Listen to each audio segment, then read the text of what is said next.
Our Camp Countdown series rolls on. We're making a stop in Pittsburgh as we answer your questions concerning the Steelers. They're opening up camp in just 17 days. Man, It's creeping up on us. This is from Sean on Facebook. He is asking you, Sean, is Ben Roethlisberger an elite quarterback? Yeah, he's an elite quarterback. I mean, he's a two-time Super Bowl champion. I'm not sure exactly where elite ranks, but I would argue that he should be a top 5 quarterback. I think that Ben, one of the things that he does a great job of, obviously he's a big, strong quarterback. He can shake off defenders, but he's money in the clutch. And, when you've got great receivers like Antonio Brown that can give you yards after catch, you have a productive season like Ben had last year. The most impressive thing to me is what he did in the red zone last year. His touchdown to interception ratio in the red zone proved to me that Ben is continuing to get better at his decision making, and he can make all those throws, those tight fastballs that you used to throw in high school, Dan. He can do that when he needs to. And it was from Jake Wesley on Facebook. I want to give Jake a little love. It wasn't from Sean for Sean. All right, so we talk about the quarterback who had the most passing yards in the NFL and was third in completion percentage. Let's talk about the running back situation now. Yeah. Read the Dream wants to know if DeAngelo Williams can produce during Le'Veon Bell's reported 3-game suspension. Obviously, DeAngelo Williams did not have a great year last year. Well, DeAngelo Williams was banged up last year, but at the end of the year, when DeAngelo got healthy, he was phenomenal. He rattled off a couple of 100-yard games last year for Carolina, and he's very shifty. He runs with a lot of power. So I think that DeAngelo Williams is a great pickup for them.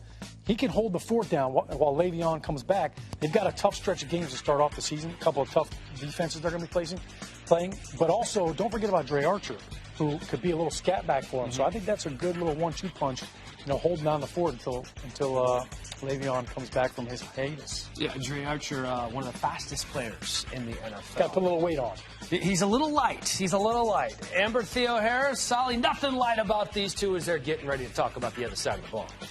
I think that was a fat joke, but I'm going to... All right, let's talk about the defense, okay? For the first time, Sean is dying over there, by the way. For the first time since 2003, Dick LeBeau is not going to be coaching or coordinating that defense. You played under Dick LeBeau, both in Cincy and with the Steelers as well.